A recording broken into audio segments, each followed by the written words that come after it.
tugas kita mendidik para manajer untuk supaya mereka punya keinginan untuk memperbaiki tim dan punya happiness ketika tim itu bertumbuh.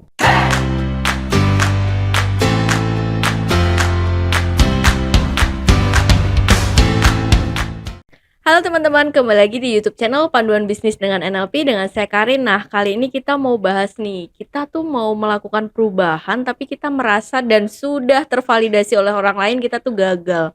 Nah, sebelumnya kita simak yang berikut ini ya. Sebelum Anda lanjut nonton video ini, silakan Anda subscribe, like, dan share kepada teman-teman Anda sehingga channel ini bisa bertumbuh. Oke, sebelum masuk ke topik kali ini, jangan lupa untuk subscribe dan like dan share ke teman-teman bila bermanfaat untuk teman-teman yang lain ya. Kita sapa dulu Coach Arif. Hai Coach. Halo. Sehat nggak Coach? Sehat. Berbinar-binar nih Coach. Enggak lah, ya memang harus berbinar-binar kan. Abis itu ya Coach. Apa tuh? Kalau Islam abis wudhu? Oh, ya abis mandi. Maksudnya Karin mau ngasih tahu gue abis mandi. Oke Coach. Ya, nih aku ada pertanyaan nih Coach. Nih kan kadang kita seseorang kan harus ada perubahan ya Coach. Perubahan menjadi yang lebih baik. Iya kalau dia mau. Dengan niat ya Coach ya. Iya kalau dia mau. Ya, Pertanyaan adalah kalau dia mau. Karena kenapa saya berani ngomong ini? Karena ada orang yang nggak mau. Oh, terpaksa gitu ya? Enggak, nggak mau. Bener-bener nggak mau? Nggak mau. Oke. Ini orangnya mau nih Coach. Oke, jadi asumsinya adalah orang mau berubah dan memang orang ini mau berubah gitu ya. Iya betul. Nah, sudah berjalan beberapa lama nih Coach. Nah, itu dia tuh merasa dia tuh tidak ada perubahan. Dan tervalidasi. Iya betul, tervalidasi. Kayaknya lu nggak ada perubahan deh gitu. Nah, ada buktinya nggak? Ada, kayak stuck di situ gitu tuh Coach. Ada bukti datanya nggak? Ada. Misalkan contoh, saya kasih contoh ya. Misalkan orangnya kerjanya lambat, terus kemudian diharapkan yang cepat. Nah, cepat, pengertian cepatnya dikasih tahu nggak? Misalkan dari 3 jam menjadi 2,5 jam. Oke. Itu kan tervalidasi dong. Ada buktinya nggak? Ada, dia masih kayak gitu. Padahal dia udah kayak merubah kayak ya udah kan kadang ada orang yang bilang kayak gue ngerjain ini dulu nih yang lebih cepat. Kadang kan aku gitu kan Coach. Aku sendiri ngerjain kayak karena aku suka men-checklist pekerjaan. Jadi yang udah cepat selesai checklist dulu nih biar checklistnya banyak. Jadi aku ke-trigger buat nyelesain semuanya. Kalau itu aku. Tapi ada beberapa orang yang kayak ya udah selesaiin yang terberat dulu. Ya itu saya juga tuh. Nah, itu tuh kayak dia tuh tetap saya ngerjain segala sesuatu yang berat dulu, nggak pernah gampang dulu. Nah, itu kayak gitu tetap Coach. Misalkan dia ngerjain satu topik nih, misalkan bikin A gitu ya. Dia 2 jam, dia tetap 2 jam nih Coach. Oke. Padahal dia sudah merubah sistem dia gitu. Oh, kalau saya nggak ngeliat itu Karin. Jadi gini. Ini kalau kacamata saya ya, kacamata saya ngeliatnya berbeda Karin. Kalau makanya tadi masalah preferensi kan. Kalau Karin ngerjain segala sesuatu mungkin kalau yang gampang dulu selesai kayak ada kemenangan gitu ya. Iya, checklistnya banyak nih Coach. Banyak selesai. Kalau saya nggak kebaliknya. Kalau saya lebih suka ngerjain yang susah dulu. Oke.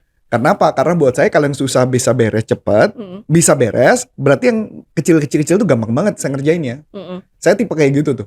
Jadi kayak gitu. Jadi lebih baik susah dulu, nanti abis itu gampang. Cuman kalau ditanya, pernah nggak ngalamin stuck ketika ngerjain yang susah? Ada. Contoh, ketika ngerjain segala sesuatu yang susah, kadang-kadang saya juga nggak tahu mau ngapain.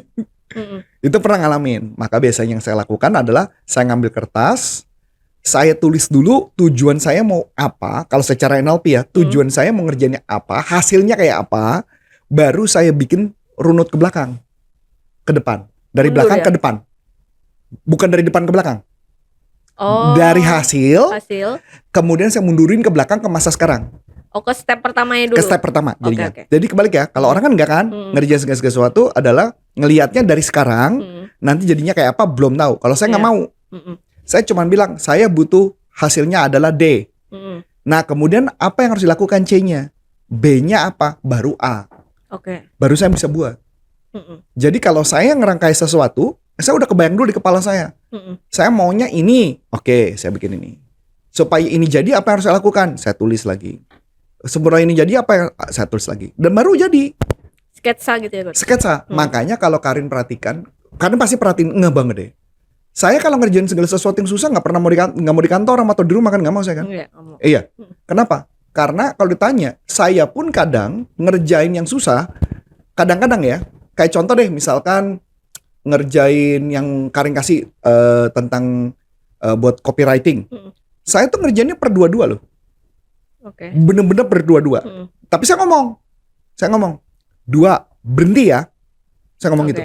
2, berhenti ya. Saya ngomong gitu. Jadi kayak saya memberi reward. Begitu 2, berhenti. Berhenti itu panggilnya megang handphone kah? Setel musik kah? Minum kah? Makan kah? Terserah. Pokoknya 2, berhenti. 2, berhenti. Itu saya. Dapat ya? Itu kalau saya. Nah, jadi ketika saya mengerjakan segala sesuatu susah, saya cuma hanya melihat dari itu dulu. Berhenti. Oke. Habis itu 2 lagi. Berhenti. 2, berhenti. Itu yang saya lakukan. Nah, jadi ketika mengerjakan segala sesuatu stuck, yang saya lakukan adalah dari belakang ke depan. Itu kalau saya. Oke. Berarti cara NLP, ketika ada orang yang harus mengerjakan segala sesuatu 2 jam, jadi 1,5 jam, anggaplah gitu ya. Nggak usah 1,5 jam lah, keberatan lah. 1 jam 45 lah. 1 jam 45, kira-kira menurut dia menganalisa di bagian mana yang dia salah. Itu kalau saya. Yang kelamaan tuh di proses yang mana? Di bagian mana? Oke, habis itu diperbaiki. Saya kasih contoh. Ini kasus nyata. Kasus nyata terjadi sama Mas Adi sama Icang. Nah, kita buka aibnya ya langsung. Kita gibah di depannya. Kalau gibah tuh depannya, jangan di belakang. Fakta gitu ya. Jadi misalkan gini. Jadi kemarin kan saya ngeliat nih. Ceritanya Mas Adi kita mau IG live atau YouTube live dan sebagainya. Ya kan? Mas Adi ngomong, mulai Cang, gitu kan ya, namanya Icang kan, mulai Cang, gitu ya. Icang nggak mulai, bingung, butuh waktu, sekian detik itu menurut saya mungkin antara 15 sampai 30 detik menurut saya. Lama juga ya? Iya, jadi antara Adi bilang iya sampai ke eksekusi itu butuh waktu kurang lebih 15 sampai 30 detik. Sampai sini oke? Pertanyaan menarik, ya kan? Biasanya yang dilakukan atasan apa? Pasti cuman ngomel. Pokoknya mesti cepet. Saya bilang salah. Saya nggak tahu nih udah dilakukan perubahan apa belum. Saya ngomong ke manajernya. Saya bilang, kenapa nggak pakai timer? Ketika lo ngomong bilang, oke, bisa nggak? Bisa. Dalam waktu itu, dengan waktu berapa detik yang kita inginkan. Kalau misalkan dia bisa sudah cepat dalam waktu itu, Pak, gue dapat kabar. Pak, masalahnya Icang tuh kalau megang keyboard itu katanya megang mouse itu masih ngaco. Suka bingung-bingung. Iya, pertanyaan saya. Selama seminggu kalau digituin terus kira-kira Icang bisa nggak? Bisa. Iya, pertanyaan saya. Kenapa nggak latihan dulu sebelum waktunya? Misalnya jam 1 kek. Kan live-nya jam 5. Iya. Kenapa nggak jam 1? Dicobain dong. Ayo Cang. Gagal, ulang lagi. Oke. Ya enggak? Masa nggak jadinya keriting? Selama 7 hari masa dia nggak bisa tuh? Adi udah ketawa kakak tuh dia kan. Karena Adi juga ngalamin kayak gitu. Contoh lagi nih, saya juga baru dengar kabar sih, nggak tahu ini apa bener apa nggak. Nah Mas Adi yang mesti konfirmasi nih, saya juga baru dengar kabar. Kenapa? Karosel itu dikerjain ke si Alwi ya? Iya. Ini saya baru dapat kan ini lucu. Karena yang sebelumnya ngerjain Icang kan. Pertanyaan saya, karena kata hasilnya nggak bagus, dipindahkanlah ke Alwi. Pertanyaan saya, itu membuat Icang jadi jago nggak? Nggak bakalan sampai kapanpun. Nggak. Iya betul. Masuk akal nggak? Berarti kalau ditanya gini, kenapa Icang nggak bertumbuh? Ya, karena kita bukan. Karena kitanya tidak memberi kesempatan kepada Icang untuk bertumbuh. Harus ada kesempatannya dulu. Kalau mama setiap problem ditarik terus, yang lain, yang kerjaan yang lain kan banyak ketumpuk dong. Iya. Padahal problemnya di Icang kan. Iya dong. Dan kita juga gak punya rencana Icang mau dipecat kan? Enggak. Ngomongnya langsung kita sayang sama Icang. Nah, jadi pertanyaan saya adalah, kenapa nggak kita latih, kita berikan pengertian? Masih ingat nggak kayak saya waktu itu ngajarin orang yang bisa bikin artikel? Iya betul. Betul? Sampai 5:30 ya coach. Iya. Kita duduk di sebelahnya sampai kayak orang bego-bego, padahal udah mati, udah panas banget. Sialan ini ya. Ini orang nggak ngerti-ngerti juga. Gua tetap ngajarin sampai dia benar-benar ngerti. Dan akhirnya memang bisa kan? Bisa, ya walaupun memang kita bisa bilang sekarang mungkin 90% lah. Kita nggak ngomong 100. 90%. Tapi ya paling ada progres dong. Berarti tim kita nggak perform, sebenarnya belum tentu yang salah adalah orang itu. Lah ya iyalah. Icang latar belakang adalah berkaitan dengan tempat tidur. Ya dong, pasti ujung-ujungnya kan hubungan sama gunting, lem, sama apa di benang kali kayak gitu kan. Sekarang suruh pegang komputer, ya pasti tangannya keriting lah. Iya. Lah, tapi pada saat kita mengambil keputusan mau ngerekrut Icang, Berarti kita harus sadar bahwa kemampuannya segitu dan tugas kita adalah melatih dia. Iya betul. Iya dong. Nah, jadi saya balik lagi. Kalau Mama Icang sampai suatu saat kayak Karin tadi ngomong, saya nggak ada progres. Sebentar dulu, yakin nggak ada progres? Atau nggak diberi kesempatan? Sudah Pak, pasti kan gitu ngomongnya kan. Tapi dia gagal. Pertanyaan saya, sudah duduk di sebelah-sebelahan kayak saya belum? Iya betul. Iya dong. Didampingi ya Coach. Didampingi, betul dong. Saya juga mengerti, Karin juga belum pernah mengerti itu, maka saya dampingin Karin untuk Karin mendampingi ke tim, betul dong? Iya betul. Sampai saya sudah, baru saya lepas kan? Nah, pertanyaannya, kenapa mesti diambil alih kerjaan Icang? Ya, nah ini mungkin gak sabaran kali. Untuk pertanyaan Karin ini makanya muncul tuh, itu Cang tuh. Tapi bukan maksud ya Cang ya? Nggak, tapi tujuannya untuk progres baik kan? Iya. Nah jadi maksud saya, jawabannya adalah, oh iya habis jarinya Icang bingung. Nah sekarang justru buat saya kayak gini. Kenapa nggak dibuat kondisinya itu berantakan? Ya dong, kondisi berantakan. Dan kayak Adi gampang nih, paling gampang kayak Adi nih. Adi nih, kondisi mepet nih. Tinggal 5 menit. 5 menit. Harus live, bukan live apa? Kelas di 5 menit. Pernah kan? Sering kali Coach? Pernah. Gue sering gak? Gue belain dia. Pernah lah. Nah pertanyaannya, Adi bisa melakukan nggak? Bisa. Pertanyaan kalau jatuh itu di Icang kira-kira bisa nggak? Pasti nggak bisa. Belum kali ya? Karena nggak dilatih. Iya. Jadi itulah yang namanya real world. Dunia nyata Karin. Ini bukan dunia tipu-tipu gitu loh. Ini dunia nyata. Tugas kita adalah melatih. Itu tugas atasan. Makanya buat saya yang penting adalah kenapa nggak dilatih? Jangan cuma hanya Icang nggak bisa, dilempar problemnya ke orang lain, terus orang lain yang komplain kan, loh kok kerjaan Icang gue yang kerjain.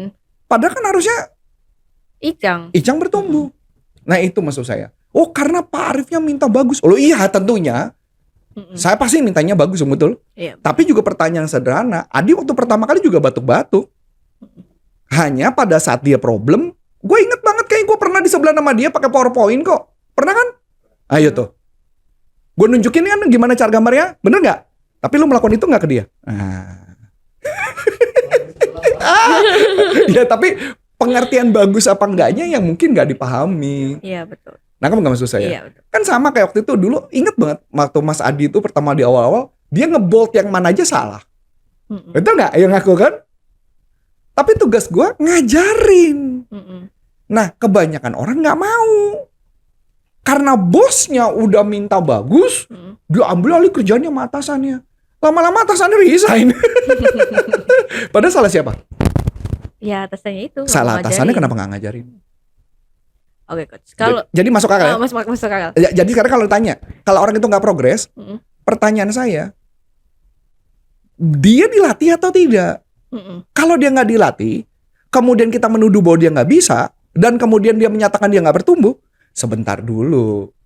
Berarti validasi bosnya itu juga salah ya Coach? Exactly, itu bos yang cuma mau bener aja. Jadi kata kunci yang aku paling suka dari Ken Blanchard, dia selalu ngomong gini, seorang pemimpin itu seperti seorang guru.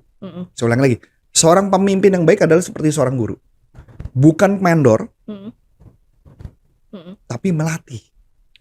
Dan kita tidak punya rencana untuk membuat karyawan kita gagal. Saya ulang lagi, kita tidak punya rencana untuk membuat karyawan kita gagal. Yang kita mau adalah karyawannya berhasil.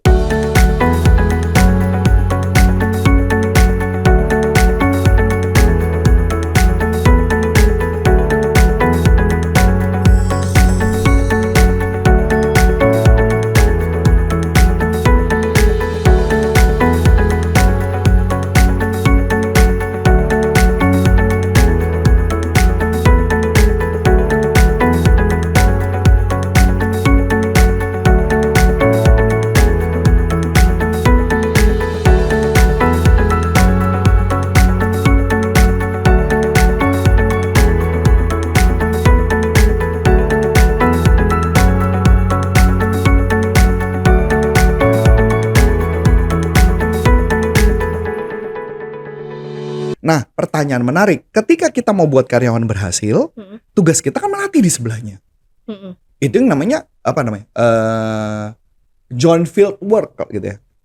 Joint field work. Jadi melakukan kerjasama bareng seperti di lapangan. Itu tugas pelatihan. Tapi kalau mama dia bilang mengatakan, gue nggak punya waktu, ya salah lu dong. Kenapa lu ngerekrut Icang? Ya dong. Pada saat lu merekrut Icang kan udah keputusan kita. Iya. Nah keputusan itu yang harus dijalankan. Jadi bukan salah Icang loh. Salah siapa? Salah pemimpinnya yang ketika merekrut dia, betul loh. Kalau mau dapat orang jago ngebuat, ngerekrutnya gampang.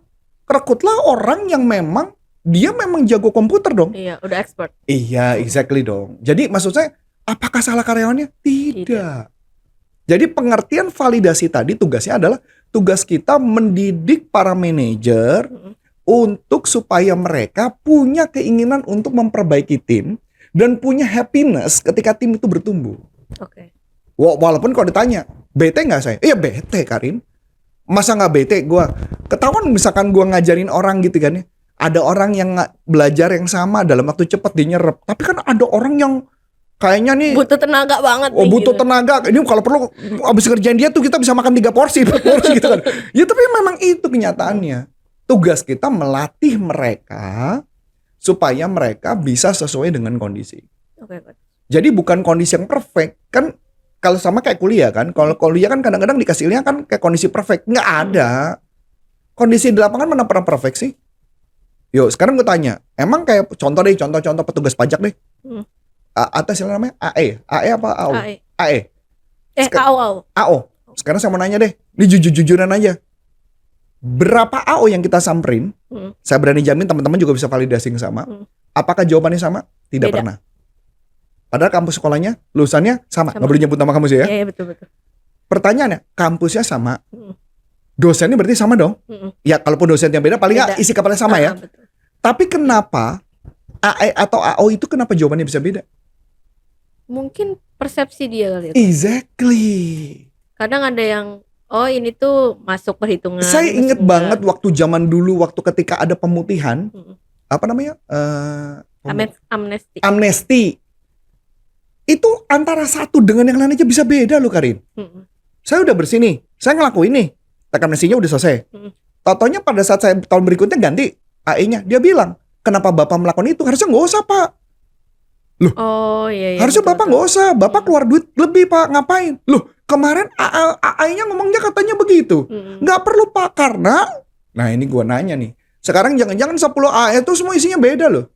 Nah itu maksud saya. Saya cuma kasih jawaban bahwa sudut pandang itu menjadi perlu. Ketika kita melatih, kita benar-benar melatih mereka. Nah, kalau di kampus kadang-kadang kan hanya mengasih tahu kondisi yang ideal. Lah, kalau di lapangan kan tidak ada kondisi ideal, Karin. Lebih ribet ya, Bu. Lebih ribet. Itulah makanya kenapa tugas kita ketika mendidik orang haruslah mendidik sesuai dengan kondisi lapangan, bukan kondisi ideal. Oke. Kondisi, misalnya contoh tadi, kondisi ideal misalkan menyiapkan pelatihan Zoom adalah 30 menit sebelum acara. Coba sekali-kali bikin acara, bikin dadakan. 5 menit sebelum acara, dia bisa nggak? Oke. Karena kondisi itu kan pernah terjadi sama Mas Adi. Itu maksud saya. Dia bisa nggak ngelakuin? Nah, itu harus dilatih di dalam ruangan. Yang dimana ketika suatu saat dia ternyata bisa melakukan, pada saat kondisi nyata, paling tambahnya tambah sedikit kan, tambah panik. Iya kan kondisinya udah 5 menit kan panik. Cuma beda itu doang. Sekarang saya tanya, berapa kali Mas Adi telat dengan alasan motor kempes? Berapa kali kejadian? Pernah ketabrak juga ya pagi ya? Nah iya. Ya kan itu kan musibah gitu loh maksud saya. Ya tapi kan kondisi itu yang harus kita persiapkan supaya di kondisi lapangan dia siap. Itu yang maksud saya. Jadi artinya saya nggak meyakini bahwa orang itu nggak ada perubahan, cuman validasi dari atasannya, lu nggak berubah, ya bener dilatih nggak? Kecuali memang attitude-nya orang ini udah nggak bagus. Kalau attitude orang ini nggak bagus, mendingan nggak saya. Itu mau di develop kayak apa juga udah males banget gue. Karena attitude itu akan mempengaruhi dia sih ke masa depan. Itu sih. Kalau yang lain skill menurut saya semua bisa dilatih kok. Ya kecuali lu nyuruh orang misalkan lari sprint gitu ya. Sprint lari dilatih nih. Sprint misalnya lari Icang lari gitu 30 detik gitu misalnya. 30 detik lari 100 meter 30 detik. Terus Icang juara dunia 8, sekian, misalkan 8, sekian. Icang dipaksa 8, sekian, itu namanya bego namanya. Lah iya dong. Kalau dia bisa 8,9, maka Icang jadi juara dunia dong Olimpiade. Itu maksud saya. Jadi artinya sometimes yang harus kita lakukan adalah yang make sense saja lah. Yang make sense tuh berapa sih angka? Rata-rata penyelenggaraan Indonesia paling 14 detik, 15 detik, ya udah. Ya kecuali memang dia mau punya niat mau jadi juara. Itu perlu bikin goal setting lagi dong. Betul. Itu maksud saya. Oke, Coach. Tadi ada kutipan yang bagus nih, Coach. Yang tadi leader itu harus seperti guru ya, Iya, mengajari gitu. menurutkan Kayak gitu. Menurut Coach sendiri nih, misalkan kalau kita sudah ngajarin nih, kayak kemarin kan kita ngajarin bikin artikel sampai 5:30 gitu. Nah, itu kalau misalkan orang itu sudah dikasih tahu 2 kali sampai 3 kali, atau ada batas maksimumnya nggak sih, Coach? Kalau menurut saya biasanya problemnya mereka ada di, makanya balik lagi saya patokan saya attitude. Oke. Kalau attitude-nya memang dia tidak mau, kalau misalkan kita ngajar 3 sampai berapa kali, dia tetap nggak bisa, pertanyaan saya, waktu di interview di awal, waktu di tes di awal, bener bagus apa enggak? Oke. Iya toh. Bener. Ya kan artinya maksudnya prosesor otaknya batasnya segitu gitu loh. Berarti tetap kita balik ke attitude-nya dulu ya. Balik lagi ke attitude-nya. Kalau mama prosesor otaknya di hasil tesnya benar sama, ya berarti sama. Oke? Berarti kenapa yang membuat dia jadi lambat? Berarti yang membedakan cuma tinggal tambah attitude. Tapi itu juga bisa itu kan, Coach. Kayak misalkan dia attitude tuh mau itu hanya berubah, enggak berubah betul. Makanya perlu di coaching, kita tanya lu mau arah kemana hidup lu. Oh, oke. Lu mau kemana hidup lu? Kalau nggak mau yang ngejelas ya sudah, ngapain dipusingin gitu loh. Kalau dari Icang tadi nih, Coach, nggak mau belajar, maksudnya belum belajar mouse kan? Tangannya belum keriting sudah nih. belajar mouse tapi kurang cepat, kurang keriting Nah, gitu loh. itu kita tahu dia tuh mau berubah tuh gimana sih, Coach? Gampang. Pada saat dia proses ada perubahan nggak kecepatan? Kalau tetap gitu-gitu aja berarti nggak niat nih gitu ya ya. Kan? Kan paling gampang kan adalah proses dia. Bisa jadi dia ada mental block loh. Gua itu nggak bisa megang mouse, beda kan? Mungkin dia bisa megangnya mouse beneran gitu loh, bukan mouse begitu, mouse tikus. Mouse tikus. Tapi jadi kita cek dulu ada mental blocknya apa enggak attitude-nya. Jadi tugas kita kan nggak fair kalau kita menilai seseorang dia belum bisa melakukan, tapi karena kita tidak melatihnya. Tugas saya kan selalu mengamati kan. Kayak contoh misalnya waktu itu kan pernah ada yang kita rekrut tuh, yang menurut saya dari awal saya udah nggak mau tuh, tapi dipaksakan kan. Ternyata ketika dia di jalanan, ketika melakukannya memang kacau banget gitu loh menurut saya. Nah, hal-hal yang kayak gitu yang mesti dikasih kondisi. Karena saya ambil contoh. Icang kalau ditanya kasur standarnya gimana yang bagus, dia ngerti. Lah, Icang tidak ngerti desain, dibilang desain yang bagus standar kayak gimana, ya dia kagak ngerti. Iya, betul. Pertanyaan saya adalah tugas saya mendidik. Bukankah waktu itu juga kita pernah ngerekrut orang desainer? Itu pun aja desainnya dia sama desain kita aja sudut pandangnya beda loh. Bener nggak? Iya. Makanya kita kasih tau yang bagus tuh kayak gini, selesai. Kita ada penilaiannya. Ada standarnya. Nah standarnya sampai dia dapat di kepala dia, dia harus dapat AHA-nya. Oh maksudnya Pak Arif ini loh. Ya sudah. Nah itu yang mau saya kasih gambaran. Kebanyakan kegagalan kita adalah manajer berlaku seperti mandor, bukan, atau manajernya suka baik hati diambil alih kerjaan. Cara merubah manajer itu seperti apa, Coach? Iya, balik lagi. Manajernya sendiri itu harus diberikan edukasi. Manajer itu harus dikumpulkan, diedukasi berulang. Oh, dicari mau gapnya. Mau nggak mau, gapnya. Oh, oke. Mau nggak mau. Nah, ini udahlah, karena udah nanya, saya kasih jawaban lah. Saya kasih jawaban sedikit gini. Part 2 ya, Coach? Enggak apa-apa, biarin terusin. Oke. Saya kasih jawaban kayak gini. Karin enggak, belakangan ini saya bisa meeting untuk membuat job desk para manajer. Tahu. Nah itu. Iya, saya nggak diajak. Iya karena lu juga solo kan lo diajak. Maksudnya apa? Karena memperbaiki kali. Saya hanya ngecek di bagian manakah yang sebenarnya benar, bukan berdasar job desk, tapi tugas dia as a manager. Oh, oke. Setelah itu kita memvalidasi dengan kasus-kasus di lapangan. Kasus A, kasus B, kasus C. Kasus A, kasus B, kasus C ini gimana? Oke. Walaupun sebenarnya sudah dijawab. Sebenarnya metode yang diberikan itu sudah pernah diajarkan. Tapi kenapa bisa salah?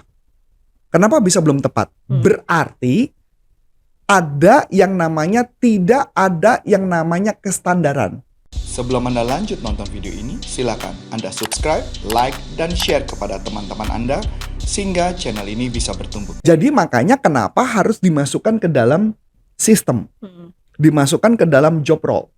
Tugas kita bukan mencari kesalahan tim, tapi adalah mungkin Kami yang sebagai pemimpin yang salah menaruh kondisi itu. Makanya kenapa tugas kita mengawal itu. Oke. Mau dapat konsepnya? Itu gambarannya. Karena banyak para manajer yang tidak melakukan tugasnya seperti yang diharapkan. Iya, betul. Contoh yang sederhana, POAC deh, plan, organizing, Iya. actualizing, controlling. Iya, betul. Planning kan berarti membuat rencana. Berarti ketika saya ngomong, Karin gitu ya, Karin, kita mau mencapai target sekian tahun ini. Berarti tugas Karin adalah ngebagi target itu kepada tim. Gimana caranya supaya tim bisa capai target? Apa tindakan-tindakan yang harus dilakukan? Itu bagian dari planning. Oke. Dapat ya? Atau contoh yang sederhana, saya ngomong ke tim saya, ke Pak Hengki, saya mau kita bisa launching, ketika launching kita penjualan segini. Nah, tugas dia membreadel menjadi planning. Oke. Itu planning. Oke. Organizing artinya mereka melakukan. Kita memberi tugas. Oh, supaya gue achieve target, gue harus kasih tugas ke dia sekian, gue tugas ke dia sekian. Itu namanya organizing. Ya kan? Nah, tugasnya misalkan Pak Hengki karena operasional ngurusin timnya Adi, berarti apa? Oh, kalau mau mencapai target segitu berarti Adi harus melakukan apa? Oh, kasihan dong, ada si Alwi yang mau bagian desain, ya apa bagian editor, padahal harusnya Icang bisa melakukan. Berarti harus mendevelop Icang. Itu kan planning. Nah, organizing memberikan tugas. Tapi pertanyaannya, loh gimana gue bisa memberikan tugas kepada Icang karena Icang belum mampu? Nah, kita develop itu. Itu namanya, jadi organizing milih orang, actualizing itu artinya bagaimana caranya ketika ada kesalahan kita berikan koreksi dan sebagainya. Actualizing. Nah, terakhir adalah controlling. Controlling adalah memberikan feedback. Ketika tim tidak perform, kita beri feedback. Dapat dong? Nah, jadi makanya tugas itu sementara ada beberapa hal itu akhirnya saya ngambil kan. Saya ngambil melakukannya, saya ngawal. Idealnya para manajer itu melakukan benar-benar plan, melakukan dengan organizing, actualizing, dan controlling. Nah, yang saya temukan, ke beberapa orang yang saya temukan, rata-rata mereka hanya jago di bagian controlling, tapi nggak tahu melakukan planningnya.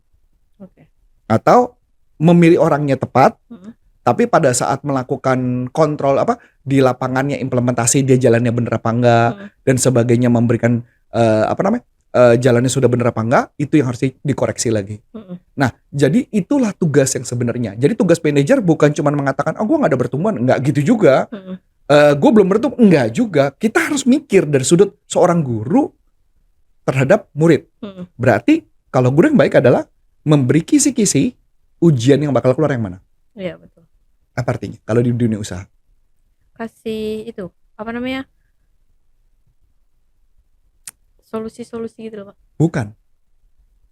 Memberi kisi-kisi yang ujian keluar. Berarti saya menyiapkan Icang, saya menyiapkan Adi ketika kondisi bakal terjadi di lapangan. Itu ujian dong. Oh, misalnya nanti training ini nih, betul, yang terjadi bakalan kayak gini gitu. Betul. Atau nelpon customer bakal jawab ini. Itu berarti gue ngasih kisi-kisi. Jawabannya bakal ini. Nah, itu tugas seorang guru yang baik. Jangan memberikan soal yang dimana ujiannya nggak keluar. Kalau dia memberi soal itu nggak bisa jawab, Coach, kita melatih sebagai seorang guru yang baik. Guru loh ya. Berarti artinya kita harus mendidik dia sampai jago. Kalau dia nggak pinter-pinter, ya berarti kan kalau sama kayak sekolah guru dong. Muridnya pinter dilesin dong. Dilesin dikasih sama yang lain. Kayak kan? Kalau ternyata sudah dikasih les juga nggak bisa, berarti apa yang harus dilakukan? Mohon maaf Bu, anak ibu saya kembalikan. Bener nggak?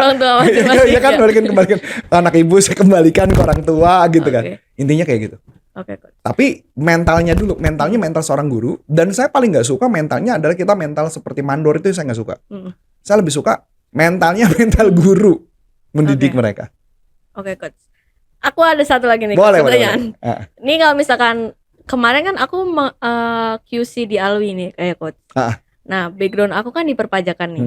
Aku nggak tahu desain nih. Pasti. Nah, kan dari arahan Coach Arif, pokoknya yang penting kalau ini nggak cantik ya udah lu ganti. Kalau ini suaranya jelek lu ganti gitu kan, Coach. Suara. Maksudnya soundnya YouTube nih, misalkan sound YouTube nggak kenceng nih. Batasnya segini. lu pokoknya bandingin sama ini gitu kan. Iya, Nah, betul patokannya. kalau misalkan itu kan bener-bener awam ya coach untuk Iya, aku gitu. iya, Nah, iya. kayak gitu tuh aku harus belajar desain juga atau enggak sih coach? Enggak harus. Oh, tapi aku harus tahu Tahu Kategori-kategorinya. kategori-kategorinya bagus itu Heeh. seperti apa. Oke. Karena kalau mama ditanya, saya ambil contoh, Mm-mm. saya juga nggak belajar desain. Saya tahu dari mana bagus apa enggak. Saya melihat gampang, yang paling gampang. Mm. Buka aja Pinterest, Oke. buka aja cari misalkan contoh yang paling gampang nih. Misalkan 100 brosur terbaik, Mm-mm. pakai bahasa Inggris kita cari. Mm. Nanti muncul kok banyak banget di Pinterest tuh, Karin. Iya. Jadi kita tinggal ngeliat aja, oh yang bagus yang mana. Mm-mm. Seenggaknya walaupun kalau ditanya, otak saya kan otak logik juga. Mm-mm. Tapi paling nggak kita bisa menikmati yang bagus kan. Mm-mm. Buktinya Karin suka sama cowok yang ganteng dong. Nah itu maksudnya menunjukkan dong. Iya. Iya paham ya maksud saya. Betul. Nah maksud saya Karin juga bisa membedakan, oh artis Korea mana yang cakep mana enggak. Mm-mm. Berarti bisa menikmati keindahan dong. Iya, betul. Nah itu maksud saya. Oh, tapi itu nanti bakal di itu nggak sih coach? Kayak bawaan, ya elah lu nggak ngerti aja pakai protes segala itu. No, karena tugas kita sebagai atasan benar-benar memberikan pengarahan. Pertanyaan saya sederhana. Apakah seorang GM HRD benar-benar mengerti semua? Belum tentu. Apakah kecuali GM akunting ya? Iya. Saya paham itu setuju. Mm. Apakah GM operasional tahu semua hal? Enggak, karena saya pernah di posisi itu, Karin. Oke. Saya pernah menjadi seorang GM yang dimana saya nggak ngerti tentang servis. Oke.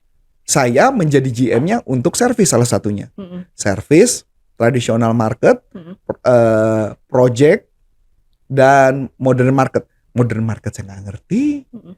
project nggak ngerti, tradisional saya ngerti. Servis saya nggak ngerti, Karin. Mm-mm. Apakah saya harus bisa melakukan servis? Harus paham gak sih coach? Ngerti Enggak. aja gitu maksudnya. Enggak, saya cuma nanya, memang apa kendalamu? Pakai teknik coaching, apa Oke. kendalamu melakukan servis? Oh iya Pak, soalnya gini-gini, spare partnya nggak ada gini-gini, orangnya udah komplain Pak, apa harus lakukan?